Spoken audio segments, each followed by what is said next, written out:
देखो जो तुम्हारे लिए शाप है।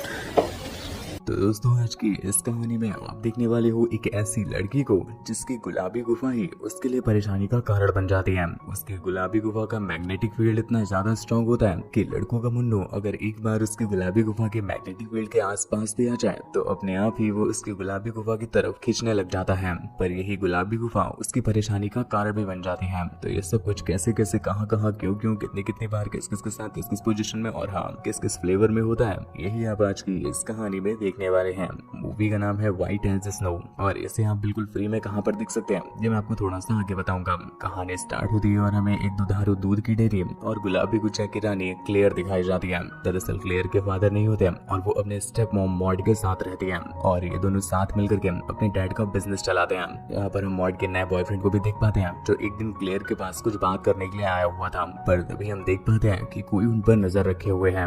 अगली सुबह क्लेयर जब जॉगिंग करने जा रही होती है तभी रास्ते में कोई उसे पकड़कर अपनी कार में डाल देता है और फिर उसे एक सुनसान जगह की तरफ ले जाने लगता है। क्लेयर को लगा कि अब ये लौंडा उसकी पलटा कर लेगा और उसकी गुजिया फाड़ के दरवाजा कर देगा। पर अभी वो बंदा रास्ते में ही होता है कि तभी उसकी कार के सामने कोई जानवर आ जाता है। इस वजह से उसकी कार के अल लग जाते हैं और कार के साथ साथ उसके भी। क्लेयर के पास एक बहुत अच्छा मौका होता है तो वो अपने आप को छुड़ा करके जंगलों में भागने लग जाती है। क्लेयर भागते भागते एक जगह पर आकर रुकती है जहाँ पर वो किडनैपर ऑलरेडी उसका वेट कर रहा होता है और वो उससे कहता है कि तुम्हारी गुलाबी गुजिया ही तुम्हारे फड़वे लगाने का कारण बनेगी। ये सुनकर के क्लेयर की फट जाती है और वो अपनी जान और अपनी गेंद दोनों बचा करके वहां से भागने लगती है। कुछ दूर जाकर के क्लेयर को समझ नहीं आता कि वो कहां पर आ गई और तभी हम एक गोली चलने की आवाज सुनते हैं और इसी के साथ ये सीन यहीं पर कट हो जाता है। हमें तो ऐसा लगा कि शायद क्लेयर की किसी ने मार ही ली, पर अगले सीन में हम देख पाते हैं क्लेयर बिल्कुल सेफ होती है और वो एक बंदे के घर पर होती है। वो बंदा उसे बताता है कि तुम्हारी जान बचाने के लिए मुझे उस किलर को मारना पड़ा। वो बंदा अपना नाम निक बताता है और कहता है कि तुम जब तक चाहो हमारे घर पर रेस्ट कर सकती हो।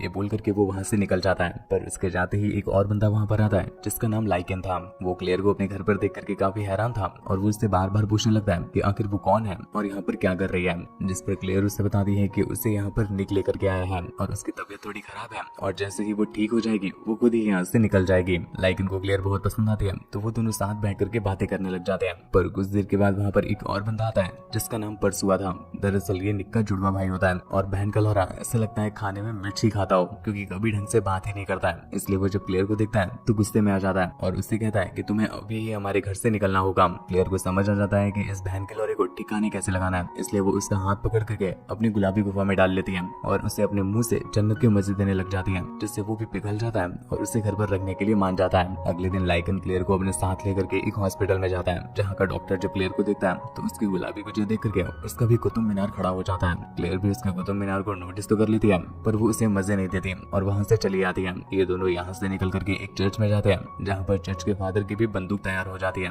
क्लेयर के साथ जंग लड़ने के लिए। क्लेयर यहाँ पर भी सब कुछ नोटिस करती है पर वो घंटा उन्हें न भाव देती है और न अपनी देती है।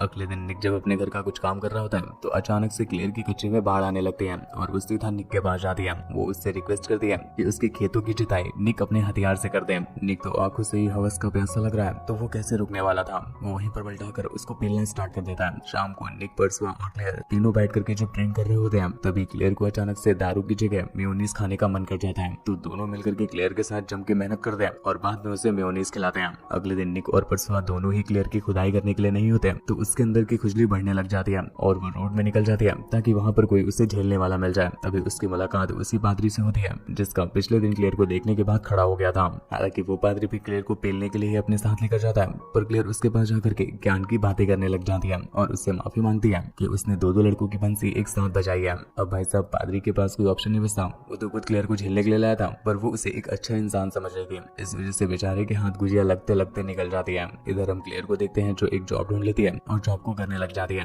तभी एक दिन उसे अपनी मॉम मॉड की याद आती है तो वो उन्हें कॉल करती है पर इधर हम मॉड को देखते हैं जो उसकी आवाज सुनते ही कॉल को रख देती है और तभी सीन शिफ्ट होता है सीधा फ्लैशबैक में और यहाँ पर हम देख पाते हैं जिस दिन क्लेयर अपनी मॉम के बॉयफ्रेंड से मिल रही थी तब वहाँ पर कोई और नहीं था, उसकी मॉम ही थी जो उस पर नजर रखे हुए थी।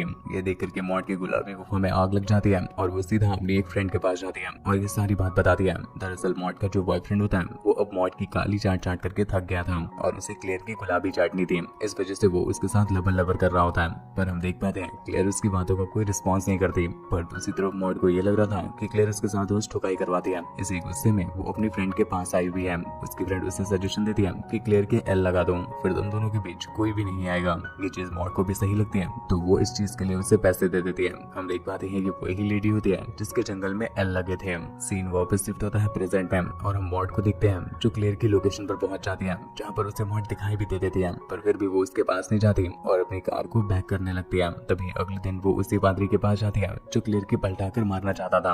वो उनके सामने ऐसे रेड करती है जैसे मानो उसकी बेटी कहीं खो गई हो। पादरी जब क्लेयर के बारे में सुनता है तो वो उससे कहता है कि ठीक है, मैं तुम्हें तुम्हारी बेटी से मिला दूंगा। अगले दिन पादरी क्लेयर के पास जाता है और उसके गुलाबी गड्ढों में कड़वा तेल लगाते हुए उसे अपने साथ चर्च में ले आता है। क्लेयर को तो लगा कि आज पादरी का मंजन करने को मिलेगा, पर यहाँ पहुंचकर वो देखते हैं कि पादरी उसे सरप्राइज देने के लिए लाया था क्योंकि उसकी मॉम यहाँ पर आई हुई थी। क्लेयर अपनी मॉम को देखकर की बहुत खुश हो जाती है और उन्हें गले लगा लेती है। हम देख पाते हैं कि क्लेयर को घंटा अंदाजा नहीं होता कि उसकी मॉम ही है जो उसके एल लगवाने पर तुली हुई है। और वहीं पर दूसरी तरफ क्लेयर इतनी मासूम है कि वो अपनी मॉम को ही बताने लग जाती है कि कैसे एक किलर उसकी लेने की कोशिश कर रहा था। अगले दिन मॉड उसे अपने साथ कहीं पर ले जा रही होती है। तभी रास्ते में वो अपनी कार को बहुत चालाकी से रोक करके क्लेयर को बाहर निकालती है और उससे टायर को चेक करने के लिए कहती है। बेचारी अनजान क्लेयर, उसे पता ही नहीं होता कि उसकी मॉम ने उसे जानबूझ करके खाई के किनारे रखा हुआ है ताकि वो उसे नीचे गिरा सके। पर जब तक मॉड ये कर पाती इससे पहले ही वहाँ पर वो बहन का प्यासा पादरी आ जाता है। इससे मॉड की प्लानिंग के फड़वे लग जाते हैं। उसी शाम पादरी क्लेयर से मिलने के लिए आता है और वो उससे रिक्वेस्ट करता है कि मेरा बेटा इस समय खुला सांड हो गया है और कहीं भी मुट्ठी चलाया करता है,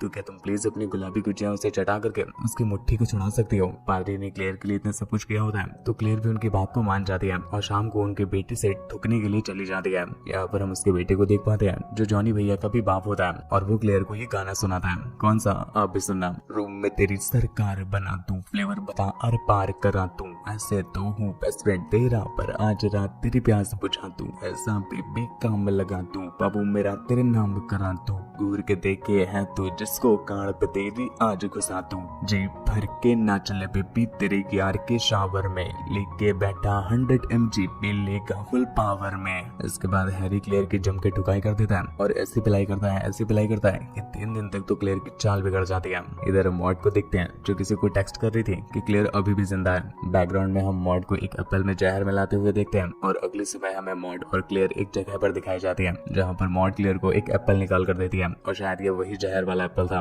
पर क्लेयर जब तक उसे खा पाती इतने में ही वहाँ पर हैरी आ जाता है जो उसकी गुलाबी गुफा के नशे में ऐसा खो जाता है कि वो जंगल में भी उसे सूंघता सूंघता चलाया था और वो क्लेयर को एक राउंड देने के लिए कहता है। क्लेयर भी इस बात के लिए मान जाती है, पर पहले वो हैरी से कहती है कि तुम एप्पल खा लो और एनर्जी लाओ, जिसके बाद तुम मेरी चिड़िया उड़ा देना। मॉड की ये देख करके फट जाती है और वो किसी तरह से उसको एप्पल खाने से रोक लेती है।